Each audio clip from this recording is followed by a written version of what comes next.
கோவை நகரின் மேற்கு திசையில் 1000 ஆண்டு பழமையான மேலச்சிதம்பரம் என்றழைக்கப்படும் பேரூர் பட்டீஸ்வரர் திருக்கோவில் அமைந்துள்ளது.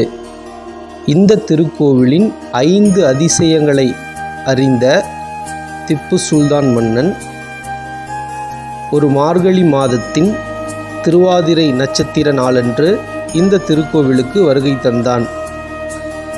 இந்த அதிசயங்களை அறிந்தவனுக்கு மேலும் ஒரு அதிசயமாக அந்த திருக்கோவிலில் தெரிய வந்தது. அங்குள்ள இறைவனின் சிவலிங்கம் அடிக்கடி அசையும் என்று கேள்விப்பட்ட அவன் அதை நம்பாமல் இறைவனின் சிவலிங்கத்தின் மீது கை வைத்து பார்த்திருக்கிறான் மன்னன் திப்பு சுல்தான். அப்போது அவன் உடலில் அதிர்வுகள் தோன்றியிருக்கின்றன.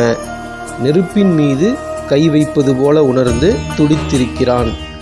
கண்கள் இருண்டு கீழே விழுந்தவன் சிறிது நேரத்திற்கு பின் சுயநினைவு அடைந்த பின் தன் செயலுக்கு வருந்தி கண்களில் கண்ணீர் மல்க கைதொழுது பட்டீஸ்வரரிடம் மன்னிப்பு வேண்டியிருக்கிறான். மேலும் கோயிலுக்கு நிலங்களை மானியமாக தந்திருக்கிறான். இவனைப் போன்றே ஹைதர் அலியும் நிலங்களை மானியமாக பேரூர் பட்டீஸ்வரன் திருக்கோவிலுக்கு வழங்கியுள்ளார்கள்.